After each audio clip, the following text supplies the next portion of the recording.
So this exercise is related to electromagnetic effects, and we'll do the questions from this exercise, starting with question 13.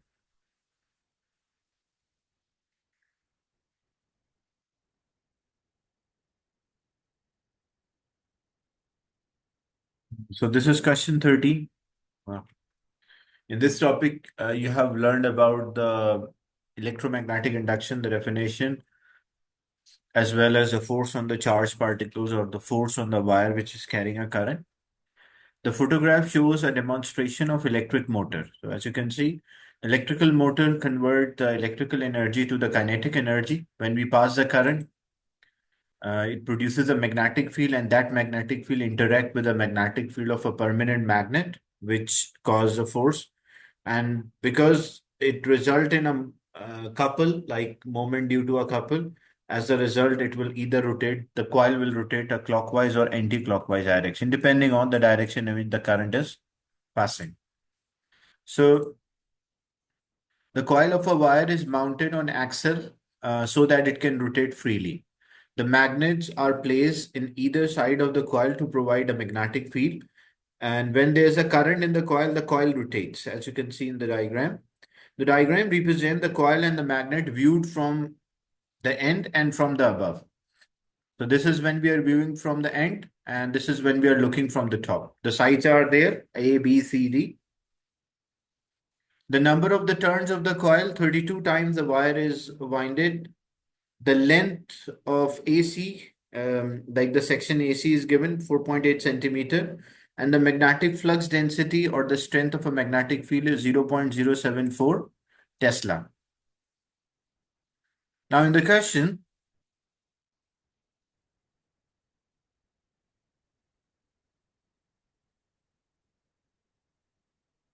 the coil rotates clockwise as seen from the end AB in the diagram. Explain the direction of a current in the coil.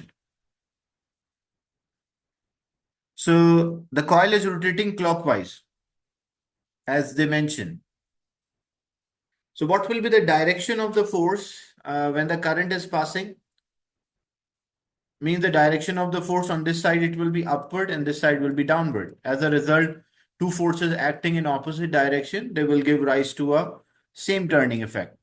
And whenever there is a current through a wire, it is always producing a magnetic field, and that magnetic field interact with the external magnetic field, which causes a force on the wire.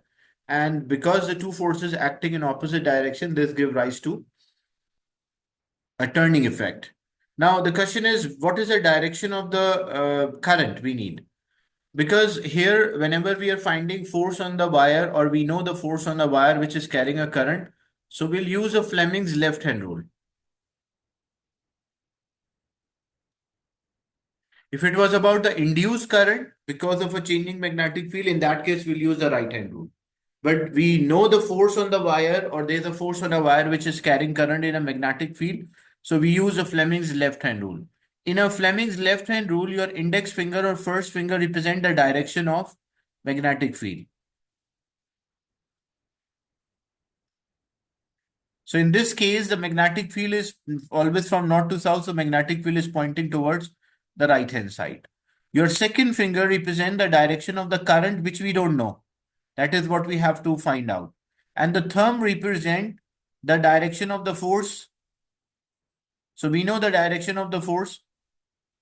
What is the direction of the force according to when we look at this figure? So the direction of the force is upward. So now you have to use your left hand. Your index finger should point towards the right hand side, and your thumb will point towards the direction of the force, which is pointing upward. Where the second finger is pointing, where your second finger is pointing. When you apply the left hand rule, your index finger pointing towards south, your thumb point in the direction of the force, which is upward. Where your second finger is pointing when you worked out.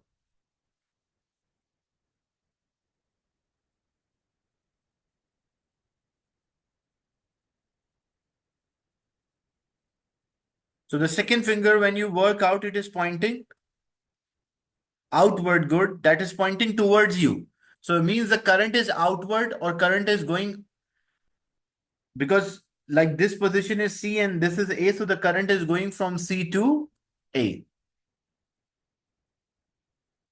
Is it clear how we worked out the direction?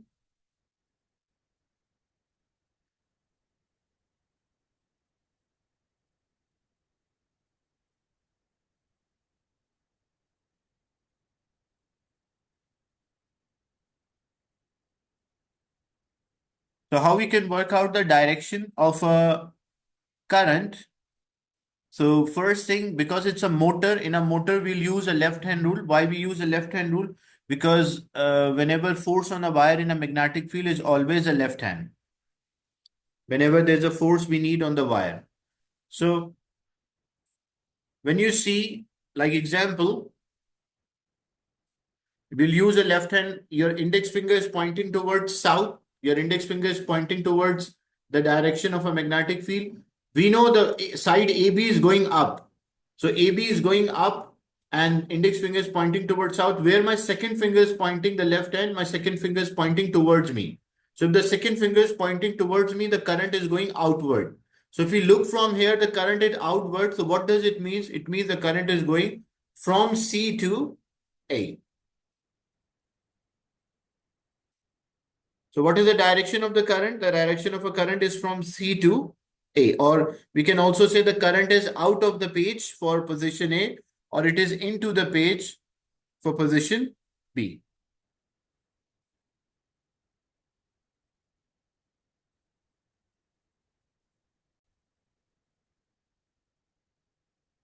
So what we can write there, we can mention that the current is going, the coil rotate clockwise as seen in the diagram AB. Explain the direction of the current in the coil. So 2 marks are there. 1 mark for mentioning the current, magnetic field, and the force will be perpendicular, are mutually perpendicular to each other, and we'll use a Fleming's left hand rule. The current, magnetic field, and the force are perpendicular to each other, and we will use left hand rule, the Fleming's left hand rule. And according to Fleming's left hand rule, the direction of the current is from, you can also say it is out from A, out of the page for A. Or you can also say it is moving from C to A. That's also fine. Or you can also use, because if it is out of page for A, it will be into the page for B. Because so it will be in this manner, or you can also say it is moving from B, D, C, A. That will be the direction of the flow. So either you can say it is out of the page for A, you can say it is into the page for B, or you can say it is moving from B, D, C, A, the loop. But the first point is important in mentioning that they are all perpendicular, because if they are parallel, the side will not experience a force. Calculate the maximum force on side AC when the current in the coil is 0.29 ampere. So the force, the formula which we use to find the force on a wire which is placed in a magnetic field, F is equals to BIL sine theta. What about the theta? The theta is 90 here. How theta is 90? As you can see, the section of a wire, the angle between the section, we need the force on AC. So the angle between the magnetic field and the length, the section of the wire, what is this angle? This is 90 degree. So sine 90 is 1. So it means it will experience the maximum force at this position. So just 1 mark for substituting the formula. F is equals to BIL.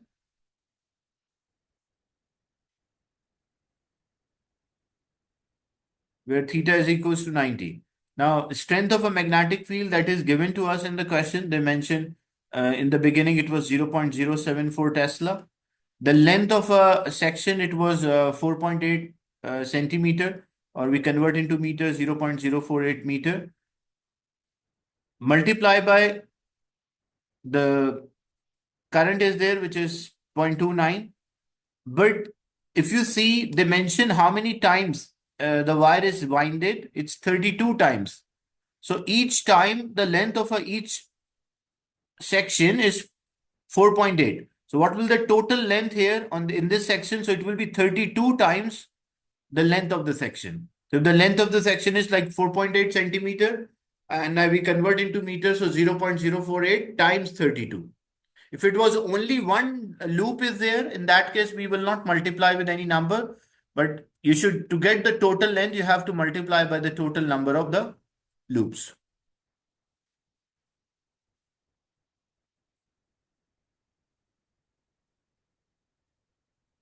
So this number will multiply by 32 as well. So we'll get the final answer, which is 0.03. Okay. So 0.033 Newton. Okay. So 0.033 Newton, 0.033 newtons, the force which this section of a wire will experience.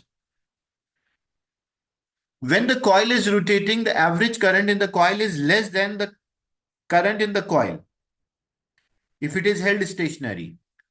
This is because the production of a back EMF. How the back EMF is produced? What is the concept of a back EMF? Look, what will happen? We are passing a current through this wire, this coil. We are passing a current of 0.29 ampere. When this current passes, the coil start to rotate clockwise direction, which they mention. Now, as it is rotating clockwise, what will happen? For this same coil, there is a change in magnetic field. And when there is a change in magnetic field, according to electromagnetic induction, the change in magnetic field induces EMF. And when there's a closed circuit, it will produces a current. So as a result, what will happen? There will be another current in opposite direction. It will be smaller than this 0.29, but there will be another current or another voltage which try to oppose the change. And what we call this voltage, we call that as a back EMF. So how we write the answer, that how the back EMF is produced. So first thing we'll mention that there is a change in magnetic flux linkage as a coil rotate, and due to a change in magnetic flux linkage, there will be induced EMF. And the induced EMF always opposes the change. So if the current is flowing, let's say from D to from B to D and then D to C, this is the direction of a flow of the current, original current. But because of the back EMF, there will be a current, a produced current in opposite direction. That as a result, the net current in the wire will decrease. And according to electromagnetic induction, EMF always oppose the change or always try to oppose the change in magnetic field. So the points we'll mention, there will, when the coil rotate,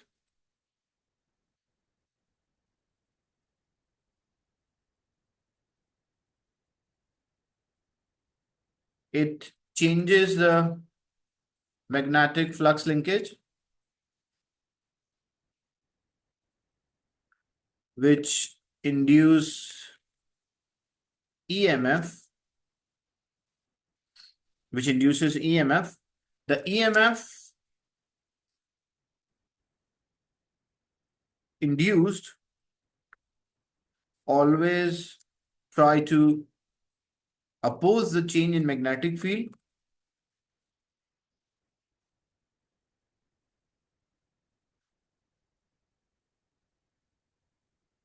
which cause back EMF. Is it clear, the concept of the back EMF? It's the EMF which is produced, but it always try to oppose the change. If it is increasing, it will try to decrease. And if it is decreasing, it will try to increase. So if the coil will try to rotate at a higher speed, the back EMF will be there. How magnetic field changes when the magnets stay at the same place? Yeah, good question. How the magnetic field changes? Because the coil is rotating in a magnetic field. So when you have a magnet, magnetic poles are there. When the coil is at this position, it is closer to the magnetic pole as compared to when it is vertical. So as the coil is rotating from horizontal to vertical and then to horizontal, so the distance of this coil from the number of the field lines which is its cutting, that is also changing.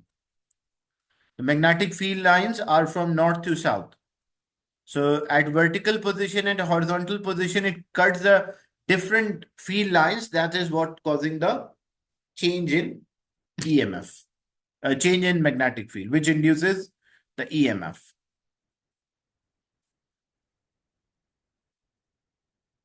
The next is a wire of a length L is moving with a velocity V through a magnetic field of a flux density B. Show that the EMF induced is given by a formula. EMF is BLV. Okay. So the magnetic field is into, the wire is there, which is moving at a speed of V. The total length of a wire is L. So as we know, according to electromagnetic induction, the EMF is like the induced EMF is proportional to change in magnetic flux linkage, means N phi by delta T. We write negative sign, which shows that it is always opposing the change. But according to the electromagnetic induction, the induced EMF is equals to N is the number of the turns, phi is the magnetic flux, and delta T is the change in the magnetic flux. Or delta phi by delta T, you can also say. In this case, we don't have like many turns of a wire. So what is the value of N? It means value of N is 1. So I can also say that the induced EMF is actually equals to delta phi by delta T. Now, what is delta phi or the phi? That is B dot A. Like the strength of a magnetic field multiplied, the magnetic flux is B dot A. So we can say induced EMF will be equals to B dot A divided by delta T. What is area? Area is length multiplied by width. So how much distance it will move, how much distance it will cover, this distance I called as a D. So what will be this distance? Because we have the formula that it is moving at a speed V and it took time, let's say it took time T. So speed is distance divided by time. So distance is speed multiplied by time. So in place of area, first in place of area, what we can write? We can write it will be B. Area is length multiplied by a width. You can say W, you can also say D, L into D, divided by delta T. What about D? D is a distance it moves in this plane with a velocity V. So it will be BL, and that is V into delta T, and divide by delta T. Delta T cancel with delta T.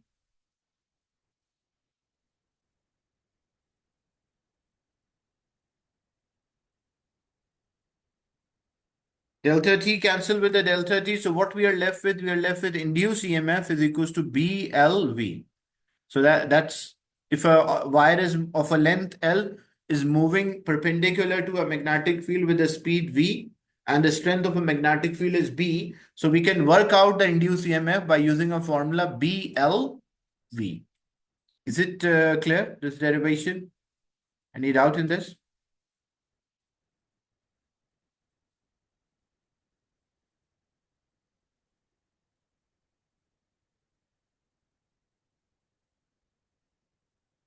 So you will find such questions in which you have to derive the short formulas, even though you have not seen that equation before, but you are supposed to derive a short formula for that.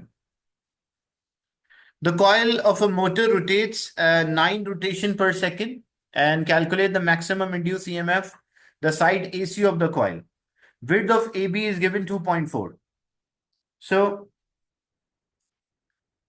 we can use this formula, the last formula which is given to us, the induced EMF,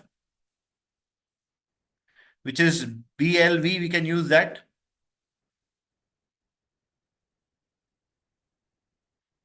We need the maximum induced EMF. So induced EMF is BLV. Now, how to work out V? B is there, the strength of a magnetic field. L is the length. But how to work out V? So rotation per second is given. Actually, we can convert this omega. It will be, because it should be 2 pi radian. This is actually omega is given. Now, and the relation between omega. So V is equals to R omega is there. This V, it will be R times omega. What about R, the radius? The width of AB, like this width, this was position A and this one is position B. So width of AB was 2.4 centimeter. And it is when it is rotating around this axle, so what will the radius? The radius will be half of this width, so radius will be 1.2 centimeter or 0.012 meters. So this will be equals to 0.012. The radius times the angular speed. It should be in pi radians, like 2 pi radians. So how we can work out, as we know, V is equals to R omega is there. So what about omega? As I mentioned here, this value. As I mentioned here, the value 9 rotation per second. So in one rotation, it will be 2 pi radian in 9 rotations. So it will be 9 multiplied by 2 pi. V is equals to R omega. V is equals to R omega is a formula for angular speed, relating the angular speed with the linear speed. Like if a coil is there, at what speed it is moving, that is V. But how much angle changes per second? This is from the circular motion, the formula. How much the angle changes every second, that is omega. So the formula which relate, and R is a radius. So V equals R omega. Whereas omega is 9 rotation per second, but we have to convert into radian per second. So we multiply by 2 pi. And it is per second, so it means the time is 1. Like it is rotating 9 times in 1 second. So 9 times means how many pi radians are there? It will be 9 multiplied by 2 pi. That will give us pi radian. And per second, its time is 1. So we just divide it by 1. It does not make difference. So this will give us a value for the speed.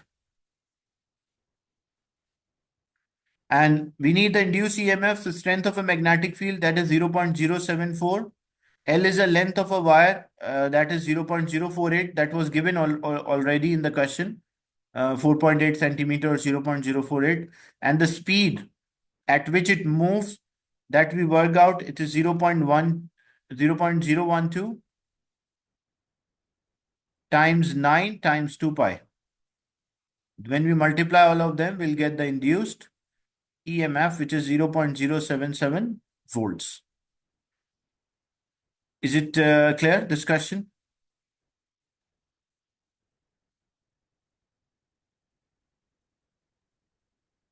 So relating first the angular speed with the linear speed, and using that we work out the induced EMF. The next is the current in the coil varies as the coil rotates because the back EMF is not constant. Suggest why the back EMF is not constant. Like the induced EMF, the EMF which induced due to change in magnetic field is not constant. So what is the reason why it is not constant? Because as you can see, when the wire is moving, the change is not constant. Like the induced, that's why the induced EMF is not constant. And another thing, the direction of induced EMF is changing. Like two reasons you have to say. One is the changing magnetic field is not constant. If it was a constant change in magnetic field, it will have a constant back EMF. The second is the direction of induced EMF is also changing. Like when you see here, A is this is moving clockwise, so A is going in this manner and B is this way. But then what will happen the next half of the cycle? The next half of the cycle, what will happen? The B will be at this position. B will be at this position and A is at this position. So as a result, what will happen now? B is going up and A is going down. So there will be induced EMF, but with reference, like as you can see, if we work out the induced EMF, for working out the induced EMF, we use a right hand rule. Okay. So if I want to work out the induced EMF, I should use a right hand rule, the back EMF or induced EMF. So when I use a right hand rule, my index finger, my first finger represent the magnetic field, which is pointing towards south. My second finger represent the direction of the induced current, and my thumb represent the direction of the motion, which direction it is going. How does the B and A changes? Because this is a motor. In a motor, it is continuously rotating. So for next position will be like this. The next position will be like this. So they are continuously rotate. It's continuously rotating. So A is at this position, then A will be vertical, then A will take position of a B and B will be at the position of A. That's how the A and B changes their position.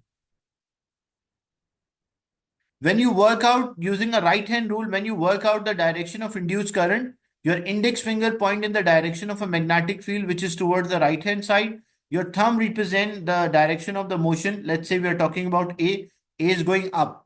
So what is the direction of induced current? Induced current will be in opposite direction. So induced current for A will be into. So right now when A is at this position, induced current is into. I'm talking about induced current, not the original current. Original current is from out, like due to the battery. But because it is moving and there's a change in magnetic field, so as a result, the induced current will be in opposite direction. And for B, the current will be out, the induced current. But when B is at this position and A is at this position, so what will happen? The induced current for B will be into, and for A it will be out. So as it rotates the half cycle, when the coil rotated half cycle, the direction of the induced current will also change. So two reasons you have to mention. One is the changing magnetic field is not constant. That's why the induced EMF is not constant. The second is after every half rotation, the direction of the induced current reverses as A and B switches the position or changes the position.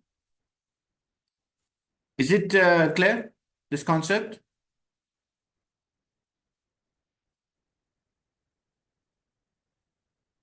The 2 points you will mention, one is the after every half cycle, the position of A, B changes, which reverses the direction of the current. And the second is the changing magnetic field is not constant.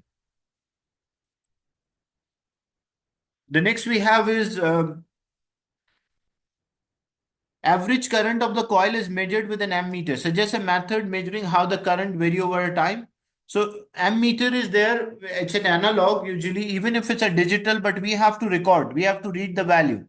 So instead of using an ammeter, what we can use a data logger, because the advantage of using a data logger is that it can, and using a data logger and we connect with a current sensor in series, because whenever you want to measure a current, it should always be in series.